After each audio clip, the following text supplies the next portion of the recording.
Hello, everyone, and welcome to the Onyx Path Twitch for our 2026 virtual game convention. This is the 7th year in a row we have run the Onyx Path Con.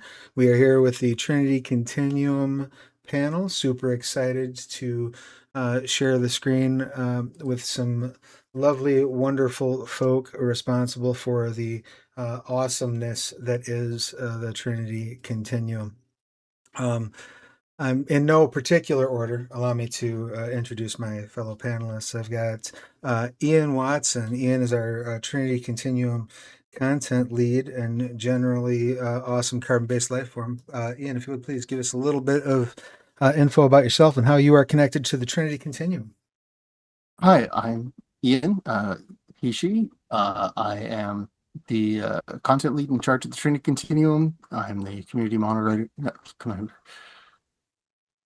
What's the?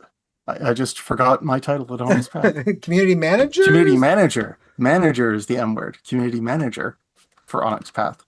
Yeah, so I'm mostly in charge of sort of overseeing the whole kit and caboodle.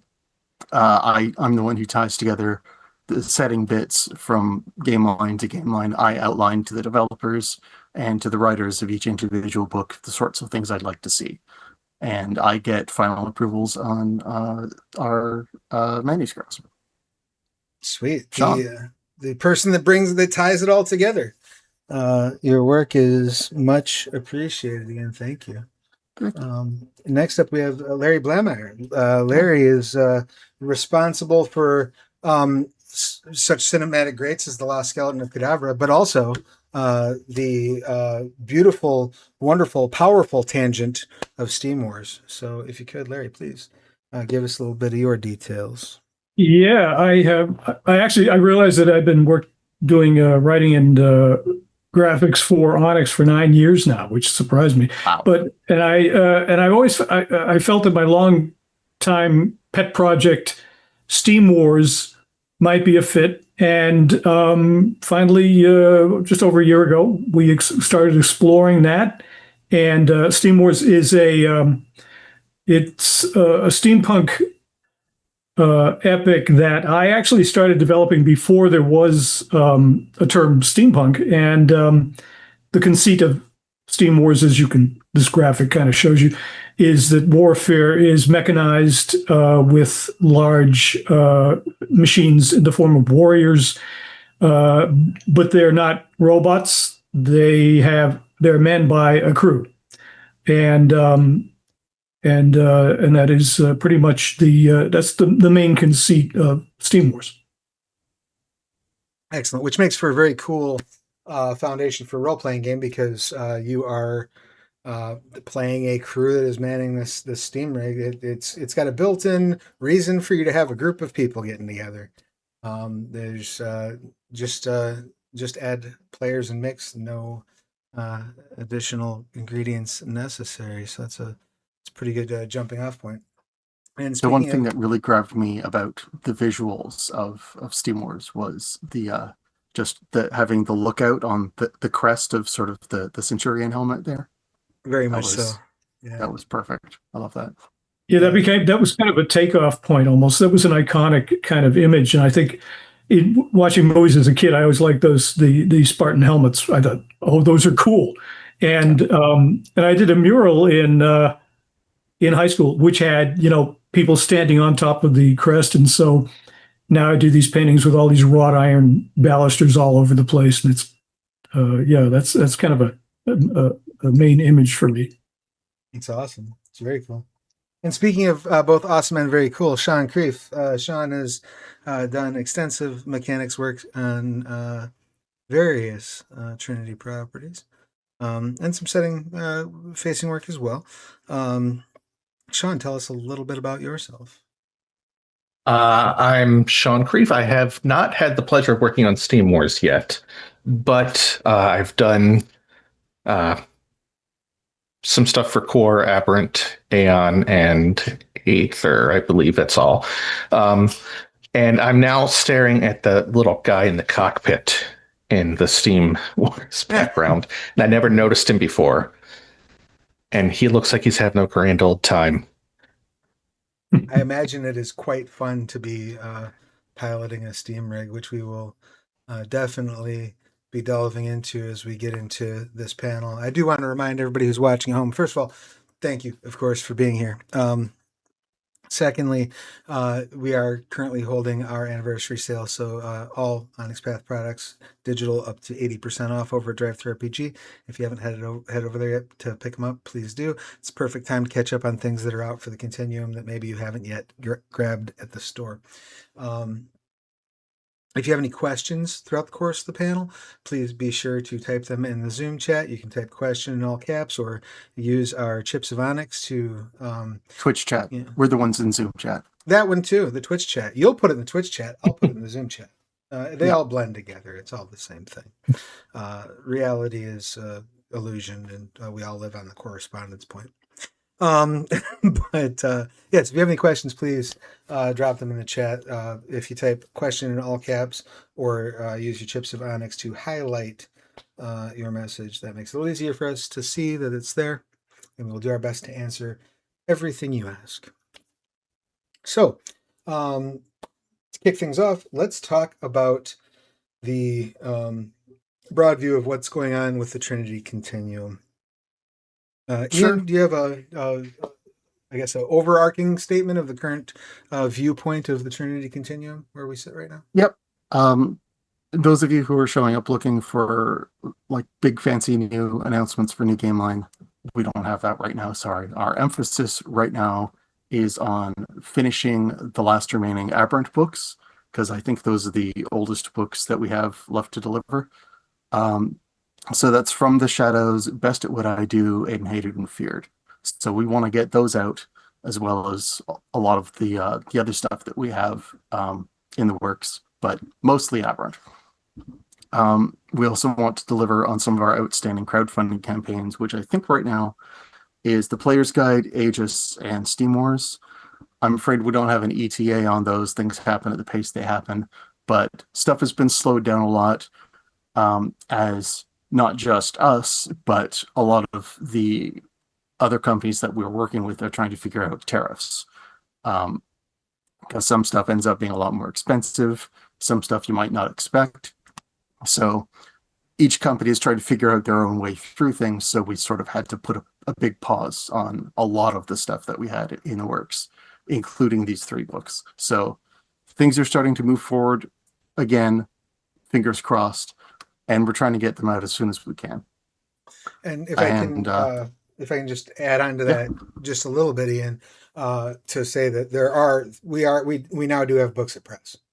So that process is moving.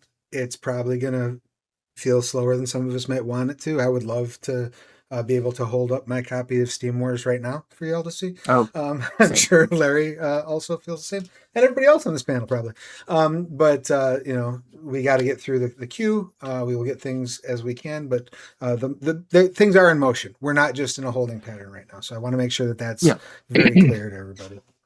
A few days ago, on March 31st, I posted the release roundup, which is where I post everything we've released in the last month, plus here's everything that we currently have in production and how it's changed since last month. So if you look there, you can see that we do have a few things that are currently printing or shipping out to, like, they've been printed, but they're shipping out to our fulfillment agency. So stuff's happening. We're trying. Please just hold on a little bit longer. Also, we're getting Steam Wars out. We like not just the Kickstart version, obviously, but people don't have their PDF yet. So as a game line, we're trying to put more emphasis on getting Steam Wars out to everyone, because it's the only tangent so far which is not part of the alpha timeline, and it's the only standalone book we have, and it's the only Story Path Ultra book we have. So it's a lot of firsts, and we're very excited about it. Excellent. Rock and roll. And do we want to, I guess that seems like a good segue. If we want to get into some Steam Wars discussion a little bit. Sure. Larry, Steam Wars obviously is your brainchild, your setting. If you could, can you give us kind of a breakdown for maybe anybody who's watching who might not be familiar with what exactly Steam Wars is, and then how you came to bring it into the Trinity Continuum, how that process kind of came together? Yeah. I think when I created Steam Wars, I was creating something I wanted to see. And it began as basically, as I mentioned earlier, some paintings and artwork with various types of I've called them steam rigs, which is kind of an informal term. And I kind of like it's kind of plain sounding, which I kind of like, kind of unobtrusive. And the thing that appealed to me the most about them was creating a nomenclature where the more things I would define, the bigger this world got. For instance, there's these fighting machines come in a variety of sizes, starting with a two-person runabout, which is maybe a dozen feet high, and then it goes on up to a juggernaut with maybe a crew of 80, and then it keeps advancing from there, and the more that I defined, the bigger this world got. And the interesting thing was that now I've been developing it for years, kind of on my own time. It's been something I would work on whenever I could. And most recently, there's a graphic novel, which is, I think, probably about 3 years old now. And so, as you can imagine, there was a lot of world building in this time. But when I finally, I've been working with Onyx Path for several years, and I brought it up to Matthew Dawkins and said, what about Steam Wars as an RPG? Because it seems like it would fit. But I am not, I don't know enough about the mechanics of the games. When I do writing and graphics, it's not involving the mechanics, and I readily admit that. So I needed someone like Matthew to say, would this work or not? And he thought about it and thought, yeah, it would work. And we went to Rich. Rich liked the idea. And then Matthew went away, and now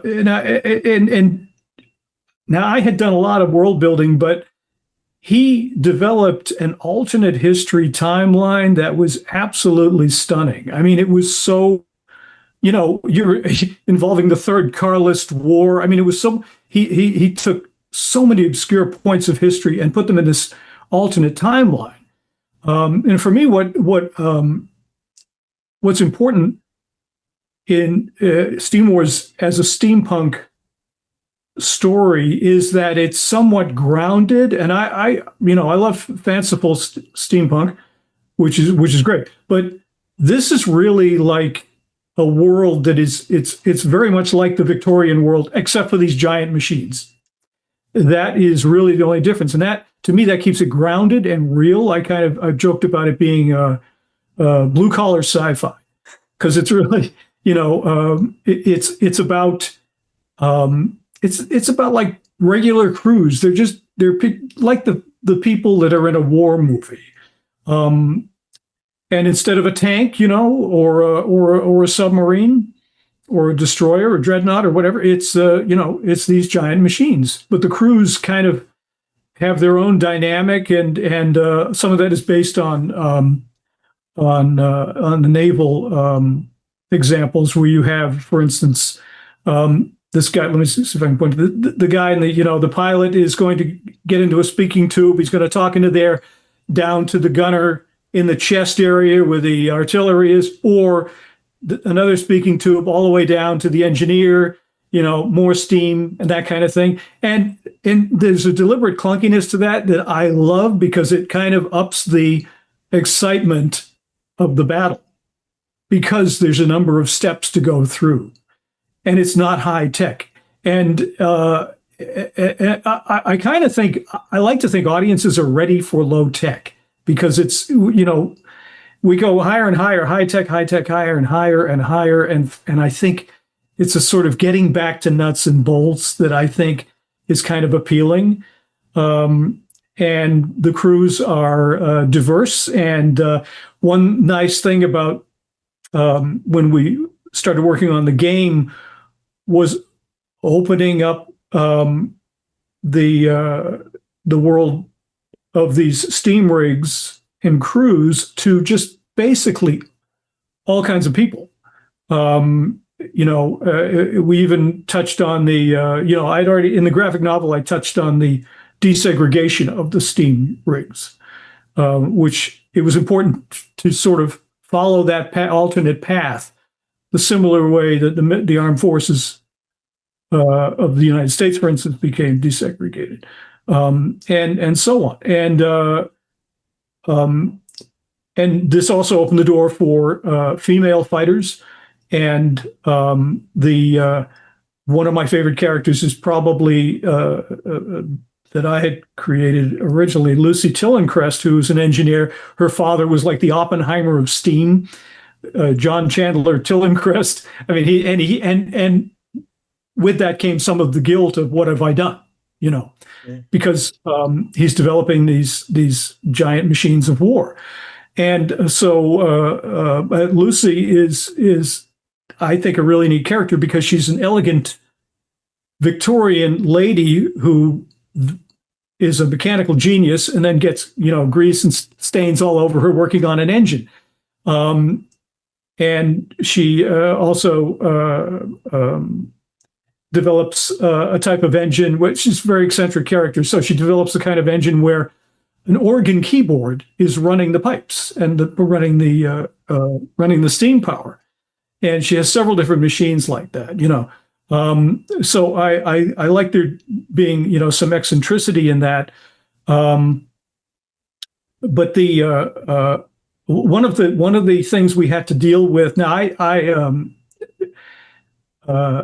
used a conceit of something called condensed coal, because you figure you can't have these giant machines walking around with tons and tons of coal. They're not going to get very far, and they have to keep refueling. So I came up with condensed coal, very convenient. And it was kind of a MacGuffin because I didn't have to explain it. It was just, it's condensed coal. But in developing the game, we got into the elemental transfiguration, which is this occurrence that happens in the Earth in the early 1800s, where elements go through a change. And condensed coal is a byproduct of this, but it's volatile. So it keeps blowing up. And there's a challenge of working with the volatility of this coal to make it work for these machines. Aside from the mechanics of the different classifications of steam rig, there's a swashbuckling factor to it, because if you're not going to have a crest like this with a railing and everything, and not have a sword fight going up and down that, right, that feels like leaving money on the table for sure. Yeah. So it's kind of, I see it as kind of a gritty, grounded steampunk with an element of swashbuckling and adventure. Awesome. Excellent. Thank you for that. I really appreciate that overview of it. And it was very cool. I got to work on Steam Wars a very little bit, and a very funny story personally about working on that was I had gotten my copy of the graphic novel, and my very well loved copy of the graphic novel sitting right here in the mail about a week before I got the email about working on the game. So it was just, I had no idea that was happening. It just happened to coincide. So that was very cool. Yeah, I just wanted to point that out real quick. And then the other thing I wanted to touch base on before we get too far away from Steam Wars was the Leviathan Companion. Can you talk a little bit about how that came together and how that fits in both with Steam Wars, but also with the larger idea of Trinity Continuum and the multiple tangents and things like that? Yeah. I didn't see that coming. I have to be honest with you. I did not see that coming. And at first it was kind of like, well, that's crazy. Wait a minute. We've got these giant machines and we're gonna add giant monsters. I think that's too much. My initial thought was that it was too much. And by the way, I just want to clarify with the machines that they are not Transformers or Rock'em Sock'em robots, and there might be people might imagine that they sort of they are duking it out, but it's a little more strenuous than that. You have to, if you look at the arms on these things, you imagine them as booms on cranes, and how laborious that is. So the fighting is a lot more harder than just a couple of robots duking it out, But the introducing the giant monsters, the more I thought about it, the more appealing it became. And I actually did start doing some sketches. And when I start doing some sketches, that's it. I'm done because I'm obviously accepting the concept and having fun with some aerial warfare with like a giant pterosaur going after after a balloon, and really it was a pretty quick turnaround. It didn't take me too long to go, yeah, let's do it. So I got very excited about that, the Leviathan aspect of things, and developed some monsters that I wanted them to be sort of, similar to things we've seen, but each, kind of unique. And years ago, I made an impromptu, I made a Christmas present for my son of a book of kaiju, like a reference of all the kaiju and Ultraman. And just for fun, it was a lot of work, but it was a fun thing to do. So I got very familiar with kaiju because my son was very into that stuff. And I've tried to, we've tried to make these sort of different and appealing so that they're not like, something. We don't want them to be like something from Pacific Rim or Ultraman or the Godzilla world. We want them to have their kind of their own flavor. And I have to honestly say, I don't remember I'm not sure if it was Matthew or Rich or whose idea that was. I'm not remembering that. Yeah, I couldn't say. I don't recall. Ian, do you have any insight into how that came together or how that? No, I have, with Steam Wars, I've mostly been hands off. It's mostly been Matthew. This was kind of his baby to push forward. So right. I had some eyes on it, but a lot of the decisions were his doing. It sounds like a Matthew idea. Just throwing it might have been a Matthew idea. But I have to ask him now. But I like that idea, especially because it sort of, not even sort of, it creates another tangent within the tangent to the Steam Wars universe, right? Because the Leviathan Companion is not necessarily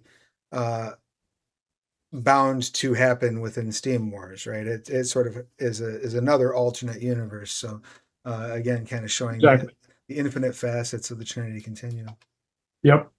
Well, speaking of infinite facets of the Trinity Continuum, there are some other worlds, I guess, that we want to tour around and touch base on. We do have a couple of questions in the chat about Aegis, and we will swing around to that. I think if there's no objections amongst the panelists, we'll go through like a real quick just state of the union on where we're at on the line currently, because as Ian said a bit earlier, right now it's about getting everything caught up, getting us to where everything is out in the universe, and then we can start. I guess maybe chronologically we'll go into Aegis and work our way forward. Right? Sound fair to all parties concerned? Sure. All right. So if you could, Ian, give us the breakdown of the current state of the continuum. So Aegis, obviously, we mentioned earlier, it's one of the outstanding crowdfunding campaigns. The PDF is available, but the trad print book isn't yet. So working on it. We've also got the Aegis Atlas coming. The primary thing it's doing is covering a bunch of locations which weren't in the main Aegis book. So I think we mentioned them last year, but I can certainly go over them again. We have Colchis, which is modern day Georgia, the country, not the US state. Kuru, which is located in northern India. Lydia, which is modern day Turkey. Phoenicia, which is the eastern Mediterranean, like Lebanon, Syria. And a new location, Tsutsunas, which is the people of the Mirror, who are from Central South America. I forget exactly where. Something weird happened, and somehow they ended up transported to the ancient world in our area of focus. Sorry, little tickle. So around the neighborhood of Greece. And so you have this tiny little culture of pre-Aztec, pre-Mayan civilization that's, just smack dab in the middle of Europe for no particular reason.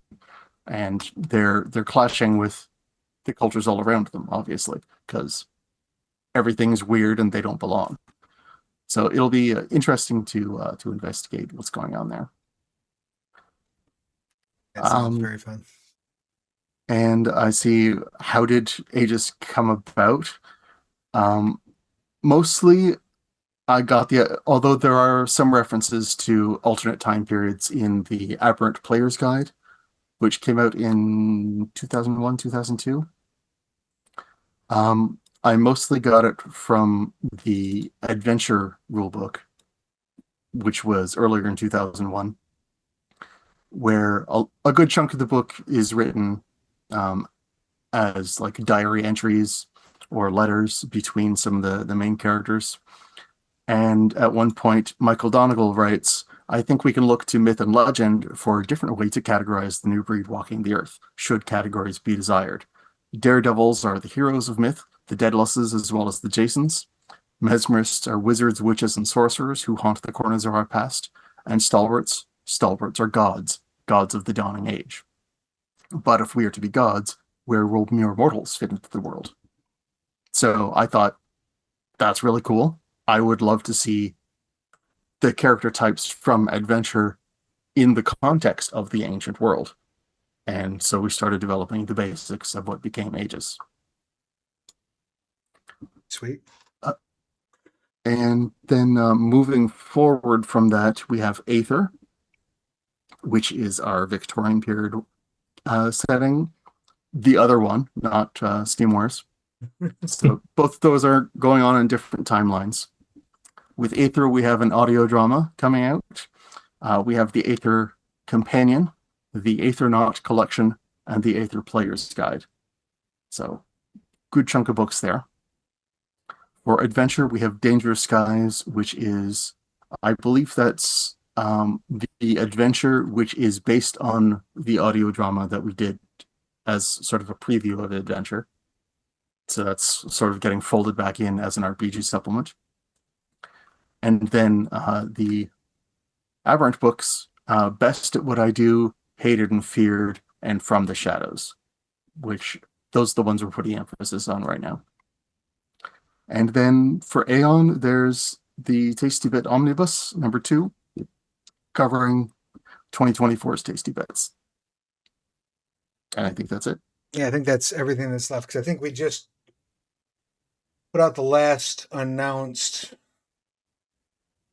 Anima release, right? That was Alt AR, yep. Which is the second Jumpstart. The first Jumpstart covered, it was almost entirely set within Terra Surge, which is the virtual MMO, whereas this Jumpstart takes place almost entirely in Cascade. There are some characters in common, although not really plot in common. So a story guide can weave the two plots together if they want, but they're meant to be standalone. Excellent. And before we dive into the other couple of questions, and by all means, again, if you have a question in the chat, please drop it. Any Trinity Continuum line we would love to talk about. One of the things that I did want to discuss about the Aberrant line specifically We know that it's been a little bit of time that these books have kind of been in process. And as a result of that, there's been some kind of cool development that has gone on mechanically in the interim from the time that they were initially written to now. So before we get into layout, without causing anything to slow down by any stretch, we will be taking a look at the mechanics just to make sure that any opportunities to incorporate some of these newer things that make it run a little bit slicker are addressed. Make sure it's the best book it can be when it gets into your hands, and it is well worth the wait, which I believe all three Sure. of those books will be. Like, given the existence of Gadgets and Gear, for example, which came out earlier this year, I imagine we'll be taking a look at any gear that's in these books with that context in mind, which didn't exist when we were writing these. Yep. So that's I guess the benefit of having to wait a little bit for these books. Yeah. And I guess Sean, if you would, because you were very instrumental in not only the Gadgets and Gears work, but also you did I know you, in the Ether. I always get the books mixed up, and I developed it. The Ether Companion, I believe, was the one that Yes. you did some tech work on as well.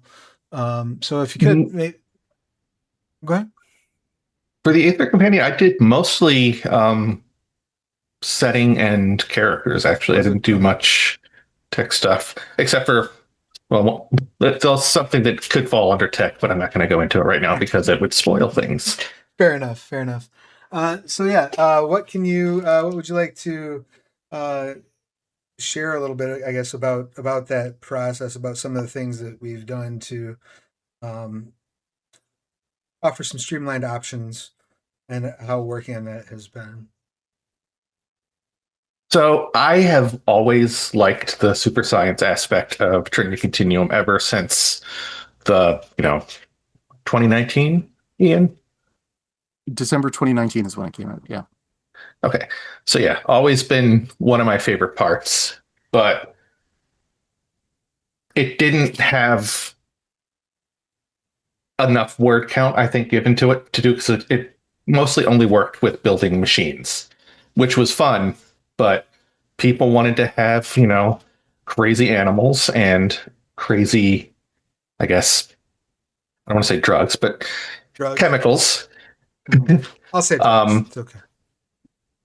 Now, I was able to take a lot of stuff directly from Aegis for the organisms and I'm not sure who did that, but they did a wonderful job.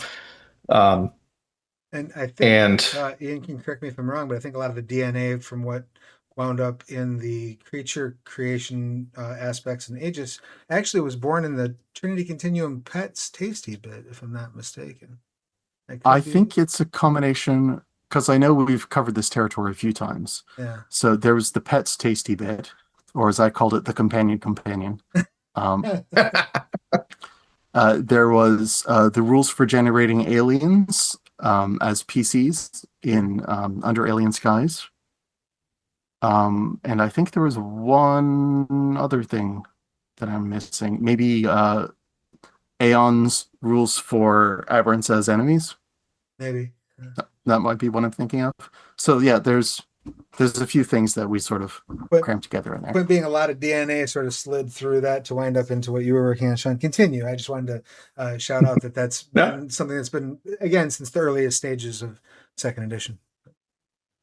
And actually, there's some of that in, if I can say that, there's some creature stuff in the Aether Companion that will be coming out. Not necessarily to the degree that is making them, but there is some, I know there's some stuff there about those. Also, I found it very helpful that the stunts that were added periodically in each major game update just kept adding more and more things. I loved the haunted flaw from Aether so much that I wanted everything to be at least that cool. And then I I guess the goal was to make it as easy as possible to come up with cool things and make them as easily as possible while at the table and not having to create a spreadsheet and plan things out ahead of time. No, you know what you want, you make it, you get it, and maybe it's radioactive and maybe it burns through the floor, but the point is it's cool. And now there are options for whatever your twisted super science mind desires. Whether you want to be the kind of guy who cures cancer or the kind of guy who turns people into dinosaurs. Precisely that. And I, again, I worked as the developer on Gadgets and Gears, and it was really a pleasure to see all that come together. I think you did a great job on getting those systems in order. And again, without, I can, can't emphasize enough that those are both running on top of the existing rules and utterly optional. You can go through there and like decide like I want to pluck out these stunts and these widgets and leave the rest and just run it the way I've been running it, and it is totally fine. So there's going to be something in that book, no matter whether you want a ground up overhaul of how tech works or like, hey, here's 2 new flaws and some new tricks. And then the other thing that I want to shout out about it just because it was a personal goal, I guess, of mine for Gadgets and Gears was the advanced gifts section. It was a lot of fun to work on, and I'm glad to see those finally out in the universe, including the one way that you can reliably get target number 7 as a talent. Is that Power Beyond All Reason, I believe? Yeah, I believe it's called that, yeah. I had already borrowed from Flash Gordon for the Savior of the Universe gift in the Player's Guide, so I had to find a different name for it. But now those should stack, right? I mean, if you qualify for both, they would, because Savior's just giving you scale. So there you go. There's your chance for Batman to fight Superman and have a chance. But yeah, I think that covers all the questions that we've had in the chat so far. Are there areas, I guess, Ian, are there areas that you particularly would like to shine a spotlight on, remind people about books that maybe we haven't covered in a little bit? Questions that you have for Sean, Larry, or myself from your perspective, because I know you see things from like a overarching story. You're like looking at the world, but maybe you have some questions about the more granular pieces of it. I don't think I do. Mostly, like I sort of give a general guide to what I'm looking for, and then you guys consistently surprise and delight me. Like you give me what I was looking for, but so much more, and I really appreciate that. Well, thank you. So I don't really have any more questions about that. That's just sort of our respective jobs, and I'm like, I don't want to ruin it, I appreciate like, that. don't tell me your secrets. I want to be surprised. That's one thing I do want to highlight, though, is this past December, our partners at Faceless Publishing re-released the excuse me, the 1998 miniatures game Trinity Battleground. Yes. And some of those figures were very rare because the line got canceled within like 6 months. So they've completely they collected every single figure that was available. They scanned it in, and they're now all available as 3D printable miniatures. So you don't need to buy a big box full. You can just print whatever miniatures you want. They've got the rule book and all of the terrain sheets and everything as printable PDFs. So if you're interested in a miniatures game set in Aeon, it's not updated at all. It's like literally the 1998 game as it was, just 3D printable. Right. So if you're interested in that, that's all out there. I have it sitting on my shelf. I have not yet had the occasion to play it on account of too much working. But it was set in Kansalugi, right? Was that? Am I Yes. misremembering that? Yeah. Castle in the Sky. Big old scrapping game between Aberrants and It's Scions. primarily the legions versus the colonies Aberrants. Yeah. I remember that game was. I never got to play it, but when I was out, it was very useful for getting my head around the aesthetic of, yeah, Trinity at the time. Mhm. Do you know who's the guy with the electrokinetic suit? That's Dr. Sagar. Yes, that guy's always amused me. It's an Mars amazing Singer design. suit. Yeah. The He shows up a lot in first edition's art, and he was one of my favorite characters. He was really fun as like a miniature to paint. I just saw a Get out the glowy bits. I saw a question come across that I know will always tickle Ian's fancy, which is, have you considered eras of Trinity Continuum before Aegis or after Aeon, and what you think would be the challenges in designing that? Before Aegis, not really. I mean, we certainly could. There's nothing stopping us. But as I currently see it, Aegis is sort of the beginning point of what I would consider sort of where the Trinity Continuum diverges from our history. Sure. And if you've read the Setting Secrets chapter, you know what I'm talking about. And yes, we have considered a couple of settings that would theoretically take place after Aeon.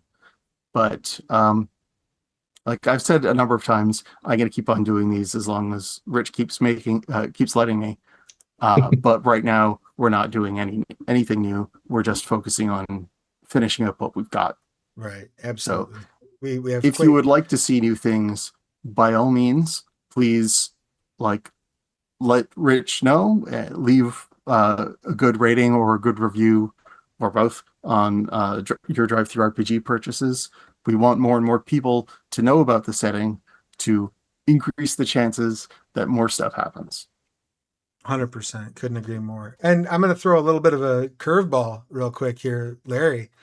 Have you ever considered what the Steam Wars timeline might look like, 400 years in the future from the Steam Wars start date? How might things grow and change there? That it's so strange because what would steam power be like in 400 years, which sort of makes you wonder, like, why haven't they gotten past steam? Wait a minute. With the power of condensed coal, would anyone even try to investigate other forms of energy? Right. Go ahead. That's a good point. Once the character of John Tillencrest is the one who tamed the volatile condensed coal, and from that point on, it was all bets are off. So maybe in that world, it's appealing enough that and safe enough that it just continues to be the main power source. And eventually there would have to be a point where there's clean air versions, because I imagine in the Victorian era, we would not have exactly clean air condensed coal. So I think that would have to be addressed. In developing the game, we did go and I can't remember where now, but it was into the early 1900s, maybe 1910, around there. It's a little later, and where you've got essentially walking, not just fighting machines, but walking cities, so that each of these mammoth creations is a city and a company. So they're each a different company, so almost and we just sort of Mortal Engines kind of vibe, right? Oh yeah, yeah, yeah. Similar to that. It's something we just touch on, and we have allusions to the future of it, but and it's all very corporate, of course, So I guess it was bound to go in that direction. But but as far as fighting machines, I don't really know how far you could go with that. Well, it'll be interesting to see too. I mean, like, because you mentioned that it's this elemental shift that's taking place. Does that extend to uh, nuclear materials? When someone finally gets around to, oh, we can split an atom. How is that different? In a Steam Wars world, there's a lot of it's very fertile ground Yeah, to explore for sure. yeah. I just wanted to run that by you since we were talking about Mhm. time frames and stuff. Speaking of the possible future of Steam Wars, now correct me if I'm wrong, but wouldn't most of the non-Earth based things from the other game lines still exist, theoretically? Theoretically, yes. Stuff like the chromatics are still out there. The Doyen are still out there. Whether or not the Doyen care about Earth in the future is another thing entirely. They might just ignore us because, they initially we came to their attention because we were doing, the Hammersmith explosion. We were doing the Galata explosion, all of these explosions of energy that ripple out into the universe. Whereas it's arguable if the events that change elements into condensed coal are noticeable at all outside of Earth. Certainly they're dramatic here for us, but if no one else notices, then the Doyen might not even know or care that we're here. So everyone else is fighting out in space, but ignoring us. But I will remind you that the microverse exists throughout the continuum. So if you can find a way to shrink your rig, you could wind up on Calandrix, and that's really important this weekend. Obviously. Because by the power of Grayskull. So I do see a couple other questions. What is your favorite Trinity Continuum era to run or play currently, Sean? Currently, it'd be Apron because that's what I'm working on. Yeah, that's what the only one I'm running right now. That has always been my favorite. Obviously, most of them didn't exist in the original edition. And I believe I've mentioned that I didn't really like Trinity very much. The game, not the setting. But Eon, I love.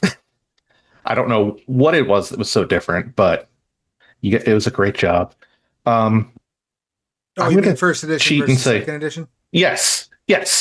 The original 90s book. I mean, I had it, and I played it a couple times, but not nearly as cool as what I found the current version to be.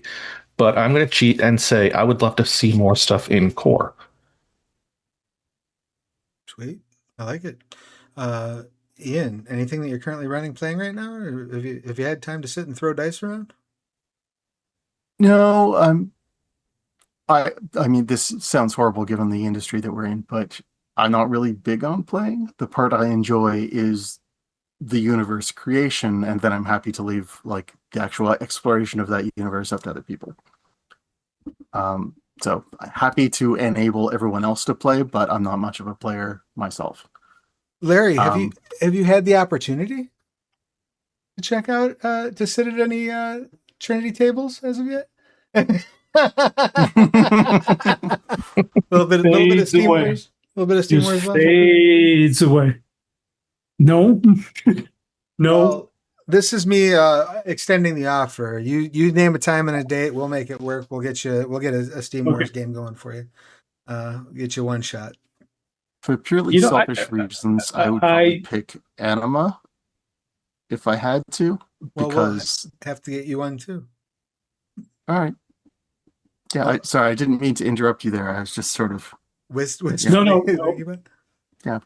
I mean, so you're going to say, Larry? Well, I was gonna say I'm sort of a habitual.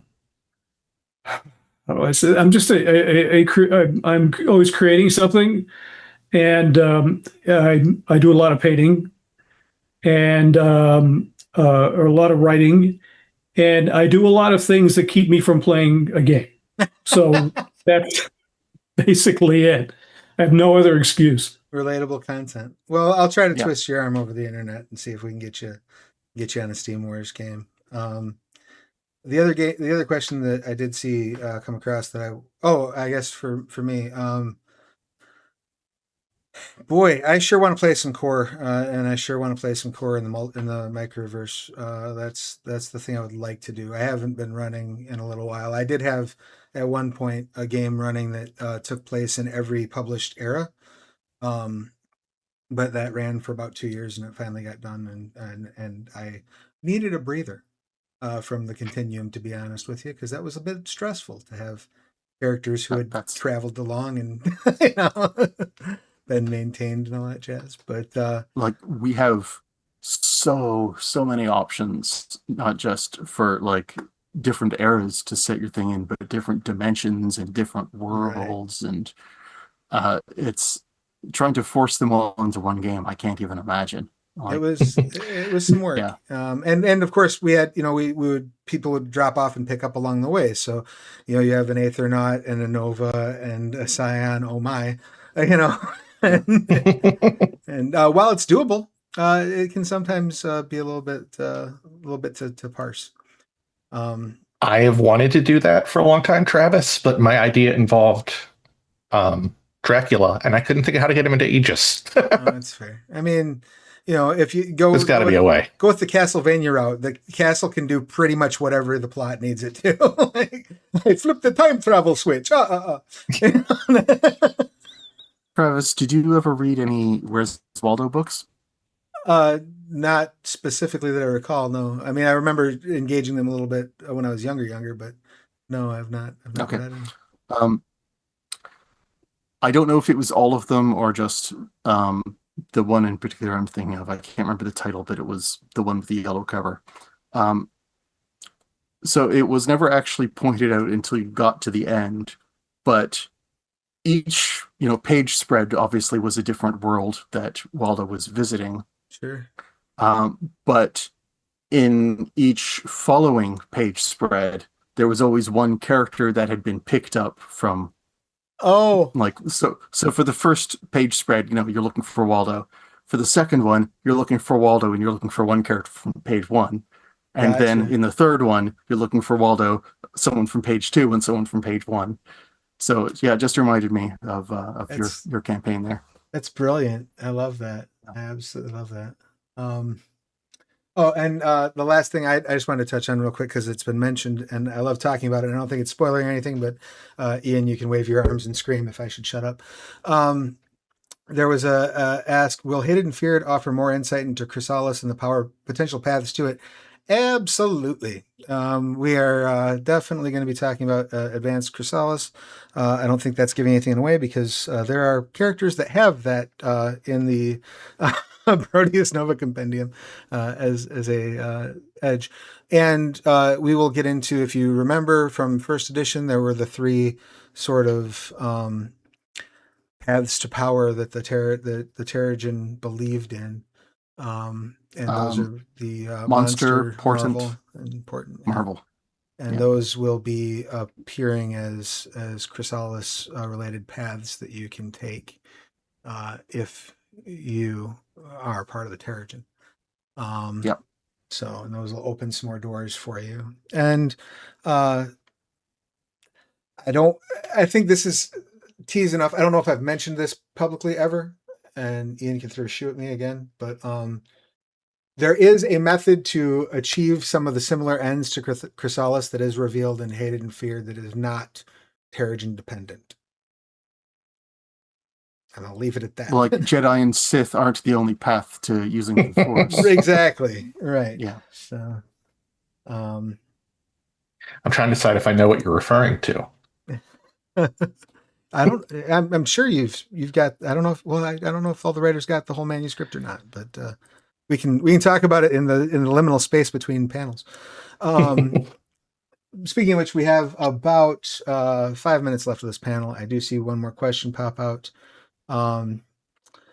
This is a little more complex. In the aberrant section, how do you portray bigotry and prejudice against novas, if at all? Ian, do you have anything you want to say on that matter? I'm sure we did mention it because we usually do take pain to mention, like in Adventure and in Aether, we do point out like, hey, you know, this was a time when people were more bigoted, so how much of that you want to leave up in your games is up to you. But, you know, by default, we sort of, you know, barely mention that it's there, but all our heroes are very diverse. So it is the sort of thing that we would talk about. I'm pretty sure we did, but it did come out 5 years ago. So I'm a little fuzzy on exactly what content we put in there. Oh, in Aberrant, in the Aberrant Core book for sure. John, do you have any thoughts on it? I would say there's some stuff in Hated in Fear that deals with that. There's a chapter that deals with hate groups. I didn't know if I was allowed to say that. Go ahead. Go ahead. Personally, I don't usually involve that stuff in my game. Usually the people, if they hate the novas in my game, it's because they did something stupid like knock a mountain on a village, which did happen. Fair enough. Yeah. I mean, to me, I think, obviously the X-Men is a big deal in the when you look at comics as a whole, and the X-Men throughout the years being an allegory for different types of marginalized people. And I don't feel like those are stories that anybody should be painted into a corner to have to participate in by any stretch of the imagination. But I do think that if there's a way to present that material respectfully with an eye toward justice or an eye toward resisting injustice, I think that's important to have. Again, people can say that's not what that's getting in the way of me having fun with my superhero game.